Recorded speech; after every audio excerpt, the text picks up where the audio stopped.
욥기 21장 7절로 13절 그리고 34절 말씀입니다. 제가 봉독합니다. 어찌하여 악인이 생존하고 장수하며 세력이 강하냐. 그들의 후손이 앞에서 그들과 함께 굳게 서고 자손이 그들의 목전에서 그러하구나. 그들의 집이 평안하여 두려움이 없고 하나님의 매가 그들 위에 임하지 아니하며 그들의 수소는 새끼를 베고 그들의 암소는 낙태하는 일이 없이 새끼를 낳는구나. 그들은 아이들을 양떼같이 내보내고 그들의 자녀들은 춤추는구나. 그들은 소고와 수금으로 노래하고 피리 불어 즐기며 그들의 날을 행복하게 지내다가 잠깐 사이에 수올에 내려가느니라.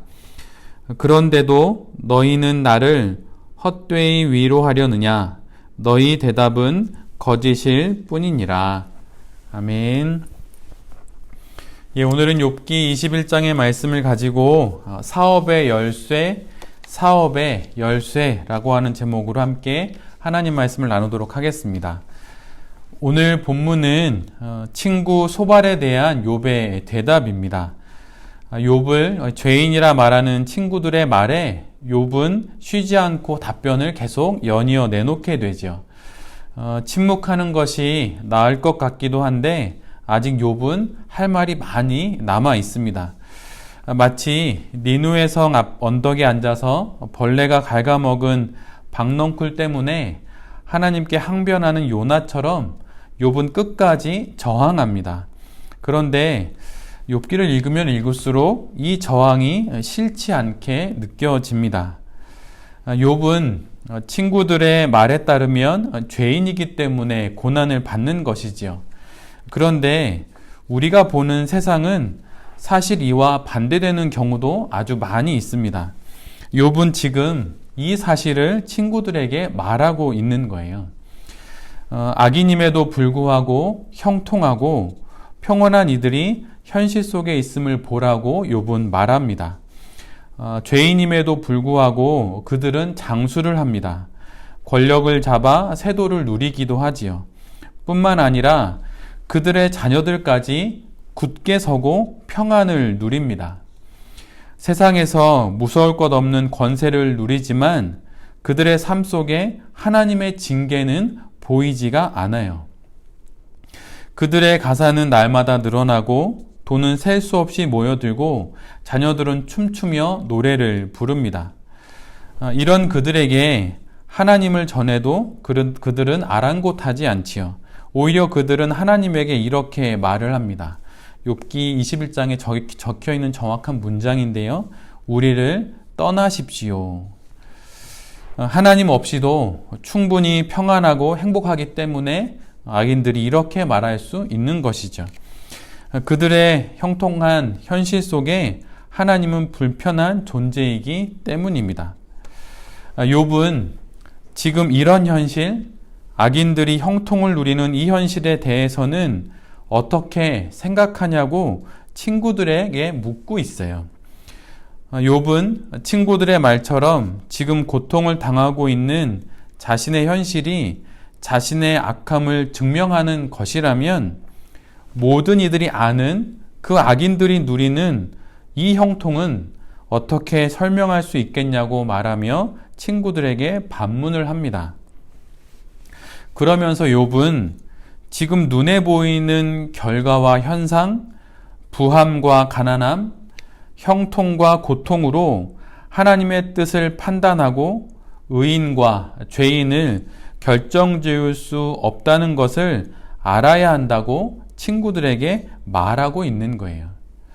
현실이 진실을 모두 반영하는 것은 아니라는 것을 알아야 한다고 욥은 지금 항변하고 있습니다.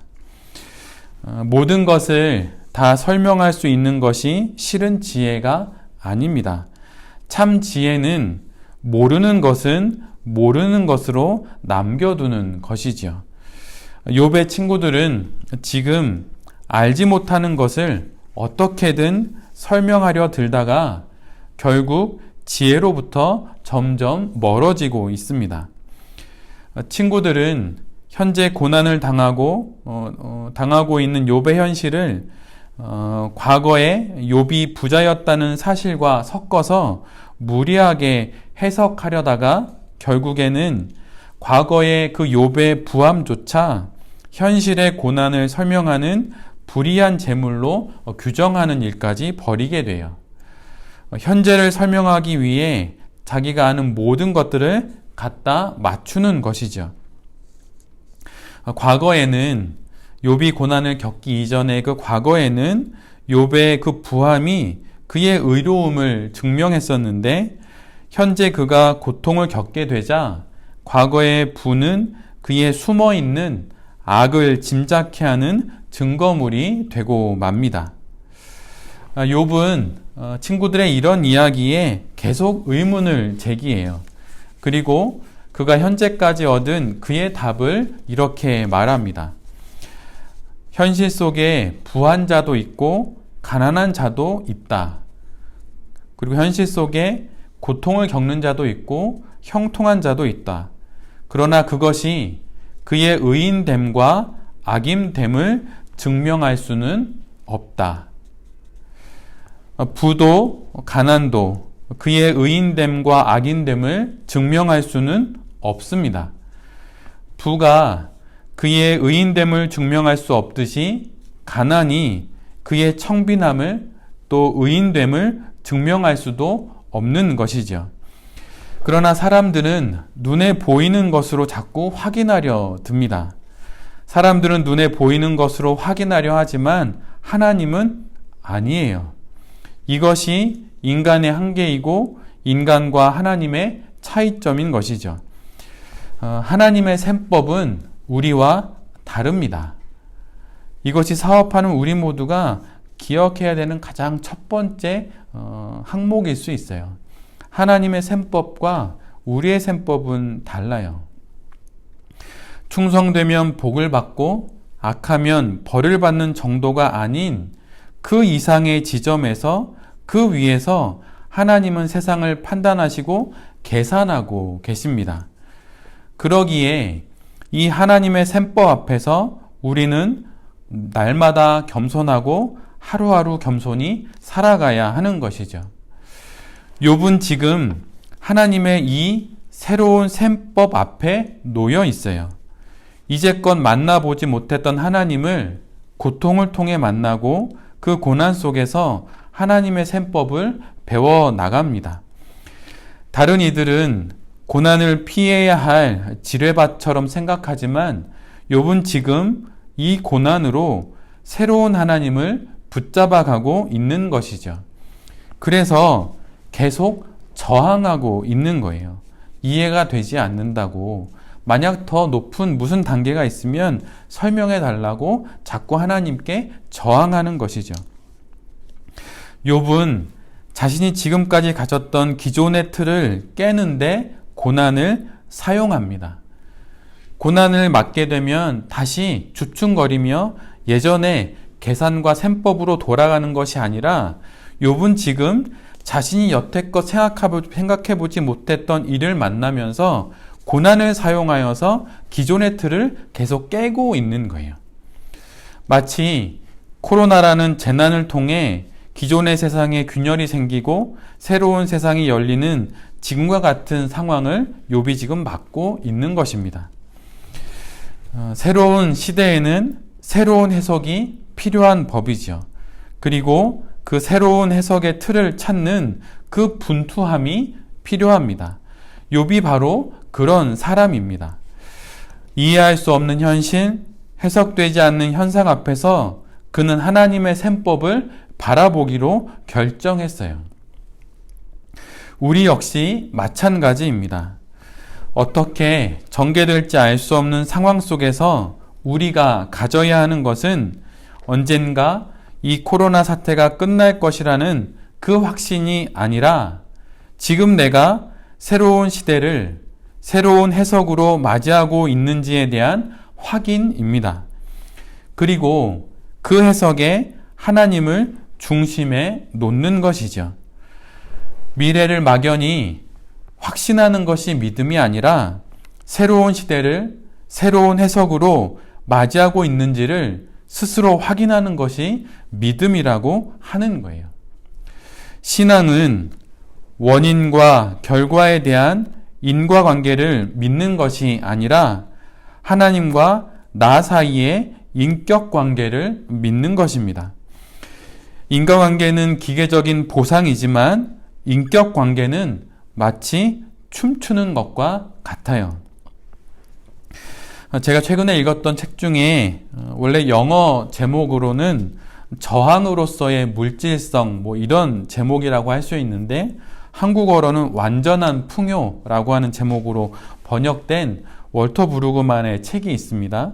근데 이 책을 추천하는 짐 월리스의 추천글에 다음과 같은 한 문장이 나와요. 잘 한번 들어보세요.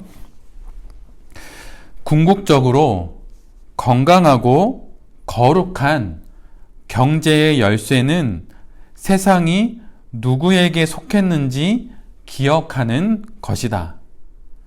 궁극적으로 건강하고 거룩한 경제의 열쇠는 세상이 누구에게 속했는지 기억하는 것이다. 궁극적으로, 최종적으로, 그리고 결국 건강하고 튼실한 그리고 거룩하고 순결한 신앙의 열쇠가 아니라 경제의 열쇠는 세상이 누구에게 속했는지를 기억하는 것에 달렸다고 하는 거예요. 내가 하고 있는 사업, 내가 계획하고 있는 프로젝트, 내가 관계 맺게 되는 파트너사, 그 모든 것들을 열고 닫고 경영하는 그 경제의 열쇠는 내 사업이 펼쳐지고 있는 이 세상이 하나님께 속해 있다는 것을 아는 것이라고 하는 것입니다. 지금 욥은 그 열쇠를 잡는 과정을 지나가고 있는 것이에요. 예전에는 부하면 그것으로 되는 줄 알았습니다. 그런데 그 넘어가 있음을 비로소, 그 다음이 있음을 비로소 고난 가운데 보게 된 것이죠. 우리의 사업 역시 마찬가지입니다. 우리의 사업의 문을 여는 그 열쇠가 무엇일까요? 그 경제, 경영의 열쇠가 무엇일까요? 그것은 궁극적으로, 최종적으로, 그리고 거룩하게 나의 경제의 열쇠는 이 세상이 하나님께 속해 있다는 것을 기억하는 것이라고 하는 것입니다. 열쇠를 깎는데 시간이 걸리는 법이죠. 또 비싼 열쇠는 더더욱 그러지 않겠습니까? 또 문에 맞는 모양이 되기 위해 깎여 나가야 할 것입니다. 이것처럼 지금 우리 모두가 이 코로나의 현실 속에서 그런 시간을 나의 사업 속에서 보내고 있는 것이죠. 사업의 환경과 결과에 대해 일희일비하지 않기를 바랍니다. 그리고 그 모든 상황 속에서 사업의 열쇠를 지금 내가 잘 잡고 있는지 확인하는 베레베 모든 가족들이 되시기를 간절히 기도드립니다. 아멘.